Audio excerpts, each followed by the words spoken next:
क्या आपने कभी सोचा है कि आपके बिलीव्स और ओपिनियन कैसे फॉर्म हुए हैं? ज़्यादातर लोग ये कहेंगे कि उनके बिलीव्स रेशनल और लॉजिकल हैं और सालों के एक्सपीरियंस और चीज़ों को एनालाइज करने के बाद बने हैं। लेकिन क्या ये सच है?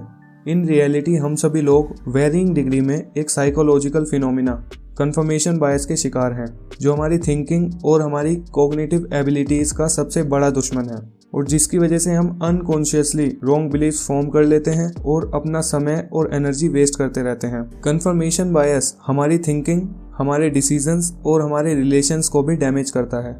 So basically what is confirmation bias? 1960 में एक कॉग्निटिव साइकोलॉजिस्ट पीटर वॉटसन ने कुछ एक्सपेरिमेंट्स किए जो वॉटसन्स रूल डिस्कवरी टास्क के नाम से जाने जाते हैं और जिसके बेस पर उन्होंने डेमोन्स्ट्रेट किया कि हर इंसान अपनी कुछ बिलीव्स और धारणाएं बना लेता है और इंसान की ये टेंडेंसी होती है कि वो ऐसी इन्फॉर्मेशन सीख करता है जो उसके एग्जिस्टिंग बिलीव्स को कंफर्म करती हो और ऐसी इन्फॉर्मेशन या फैक्ट्स जो उसकी धारणा के खिलाफ होते हैं वो उन्हें इग्नोर कर देता है और जिसकी वजह से इंसान सिचुएशंस को ऑब्जेक्टिवली नहीं देख पाता और यही चीज़ हमारे डिसीजंस को भी इन्फ्लुएंस करती है और हमें गलत डिसीजंस और चॉइसेस की तरफ ले जाती है। इसे एक एग्जांपल से समझते हैं। मान लीजिए आप किसी नए इंसान से मिलते हो, तब आप उस इंसान पर एकदम से बिलीव नहीं करोगे बिकॉज आप उसको नहीं जानते और इसीलिए आप उसके एक्शंस और पर्सनैलिटी को ऑब्जेक्टिवली एनालाइज करने की कोशिश करोगे कि वो इंसान कैसा है। लेकिन इन सेकेंड केस, मान लीजिए अब भी आप किसी नए इंसान से मिलने वाले हो, लेकिन इस बार उसके बारे में आपके किसी क्लोज फ्रेंड या वो इंसान जिसे आप इम्पोर्टेंट या इंटेलिजेंट समझते हो ने बहुत बड़े बड़े क्लेम कर दिए कि वो इंसान बहुत इंटेलिजेंट है, बहुत स्मार्ट है, पॉजिटिव है या इम्प्रेसिंग है। अब क्योंकि आपका प्री एग्जिस्टिंग बिलीफ ये बन गया कि वो इंसान इंटेलिजेंट है, इसीलिए आप उस इंसान के एक्शंस और पर्सनैलिटी को अपने प्री एग्जिस्टिंग बिलीफ के अकॉर्डिंग ही एनालाइज करोगे और अपने बिलीफ्स को सही प्रूफ करने के लिए उस इंसान की पॉजिटिव साइड पर ज़्यादा फोकस करोगे और उसके नेगेटिव पॉइंट्स को इग्नोर कर दोगे। और अगर आपके फ्रेंड ने उसके बारे में नेगेटिव बोला होता तो आप सोच ही सकते हो कि आप क्या करते। ये बोला जाता है first impression is the last impression. इसका पॉइंट ही ये है कि इंसान की थिंकिंग कितनी बायस्ड है। जब हम एक बार कोई बिलीफ बना लेते हैं तो हम उसे ऐसे प्रोटेक्ट करते हैं जैसे वो हमारी खुद की आइडेंटिटी हो। जैसा कि ऑथर मार्क मैंशन ने भी कहा है, once we create meaning for our self, our brain are designed to hold on to that meaning. We are biased toward the meaning our mind has made and we don't want to let go of it even if we see evidence that contradicts the meaning we created. We often ignore it and keep on believing anyway. For example, मान लीजिए दो इंसान हैं, एक भगवान में गहरा विश्वास करता है और दूसरा इंसान एथिस्ट है और वो दोनों इंसान कोविड-19 पैंडेमिक के बारे में बात कर रहे हैं। तो आप सोच ही सकते हैं कि उनके क्लेम्स क्या होंगे। एथिस्ट बोलता है, अब भगवान कहाँ है? लाखों की संख्या में लोग मर रहे हैं, लोग इतनी सफरिंग्स और पेन में हैं, अगर भगवान है तो वो लोगों को क्यों नहीं बचाता? आज डॉक्टर्स ही इंसानों को बचा रहे हैं और भगवान मंदिरों में बंद है।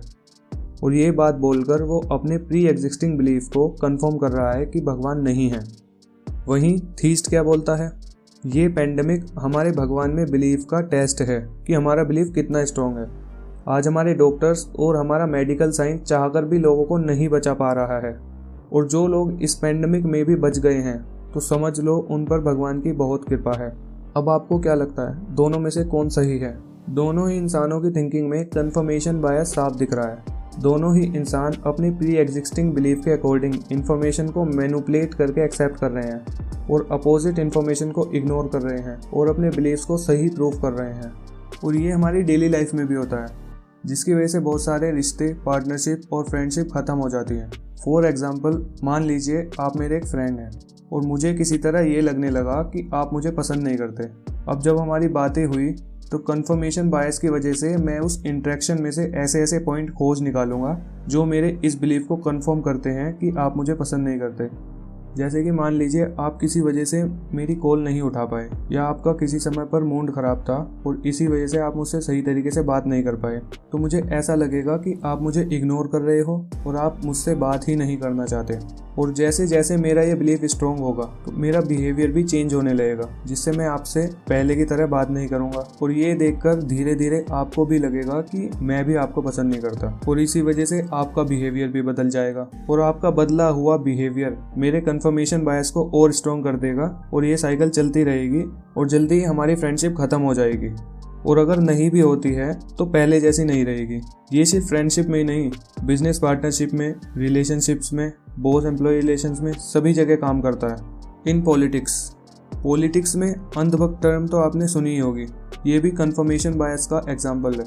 मान लीजिए एक इंसान किसी पॉलिटिकल पार्टी या किसी पॉलिटिशियन को सपोर्ट करता है और वो सिर्फ उसकी पॉजिटिव साइड पर ही फोकस करता है और नेगेटिव पॉइंट्स को इग्नोर कर देता है। इवन अगर कोई रियल फैक्ट्स भी दिखाए तो भी वो उसे कंसीडर नहीं करता और अपने बिलीफ्स पर अड़ा रहता है कि दिस पॉलिटिकल पार्टी और पॉलिटिशियन इज बेस्ट। ऐसा कंफर्मेशन बायस की वजह से ही होता है। और पॉलिटिक्स की तरह जो लोग किसी बाबा या सेलिब्रिटी के फॉलोवर बनते हैं और उनके खिलाफ कुछ भी एक्सेप्ट नहीं करते, वो भी कंफर्मेशन बायस की वजह से ही बनते हैं। अब ये तो हमने देख लिया कि कंफर्मेशन बायस बहुत सारी प्रॉब्लम्स क्रिएट करता है, लेकिन इसका सॉल्यूशन क्या है? ऑनेस्टली कहा जाए तो चाहे कोई इंसान कितना भी इंटेलिजेंट हो, कितना भी स्मार्ट या सक्सेसफुल हो, या उसका आईक्यू कुछ भी हो, सभी में वेरिंग डिग्री में कंफर्मेशन बायस होता ही होता है। Even German physicist Max Planck, जिन्हें एनर्जी की क्वांटम थ्योरी की खोज करने के लिए नोबेल प्राइज दिया गया था, उन्होंने अपनी ऑटोबायोग्राफी में लिखा है, साइंस जब कोई नया ट्रुथ खोजती है तो पुराने वैज्ञानिकों को अपनी धारणा बदलने के लिए कन्विंस नहीं कर पाती। नई खोज को मान्यता तब मिलती है जब पुराने वैज्ञानिक धीरे धीरे खत्म हो जाते हैं और नई धारणा रखने वाले वैज्ञानिक आते हैं। जब साइंटिस्ट जैसे इंटेलेक्चुअल लोग भी कंफर्मेशन बायस से नहीं बच पाते तो नॉर्मल लोगों के बारे में क्या कहा जा सकता है? साइकोलॉजिस्ट बोलते हैं कि कंफर्मेशन बायस को पूरी तरह खत्म नहीं किया जा सकता, लेकिन इसे काफ़ी हद तक क्वेश्चनिंग की मदद से कम किया जा सकता है, क्योंकि ये आज के इंसान के इवोल्यूशन से पहले हिस्ट्री में उसके सर्वाइवल के लिए बहुत ज़्यादा इंपॉर्टेंट था।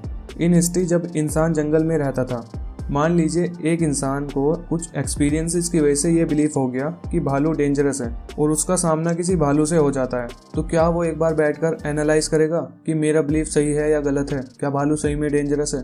तब उसे जल्दी से जल्दी अपनी इस धारणा के अकॉर्डिंग एक्ट करना होगा कि भालू डेंजरस है, नहीं तो वो मारा जाएगा। और यही बिहेवियर हजारों सालों के इवोल्यूशन के बाद आज भी इंसान के ब्रेन में डीप रूटेड है। लेकिन आज हमारा एनवायरनमेंट बदल चुका है, हमारी सिचुएशंस बदल चुकी हैं। आज हमारा सर्वाइवल ऑलमोस्ट सिक्योर है और अब हम बैठकर अपने बिलीफ्स, अपनी वैल्यूज और अपनी धारणाओं को क्वेश्चन कर सकते हैं और उन्हें ऑब्जेक्टिवली एनालाइज कर सकते हैं कि क्या वो एक्चुअल में सही है। कंफर्मेशन बायस से बचने का सबसे अच्छा तरीका है allow yourself to be wrong. अगर हम चाहते हैं कि हम चीज़ों को ऑब्जेक्टिवली कंसीडर कर पाएँ तो उससे पहले हमें ये एडमिट करना सीखना होगा कि हम इन सम वे गलत भी हो सकते हैं। अगर हम खुद को हर चीज़ में सही मानते हैं और ये एक्सेप्ट नहीं कर सकते कि हमारे बिलीव्स, हमारी वैल्यूज़ या हमारी धारणाएं किसी पॉइंट पर गलत भी हो सकती हैं, तो हम कंफर्मेशन बायस से कभी नहीं बच सकते। हम अपने बिलीव्स और धारणाओं के बारे में ज़्यादा से ज़्यादा अवेयर होकर कंफर्मेशन बायस को कम कर सकते हैं। So the message of this video is to be aware of your beliefs and try to think and consider facts in a more objective way. Thank you for watching this video. अगर आपको ये video पसंद आई है तो please इस video को like करें और इस चैनल को सब्सक्राइब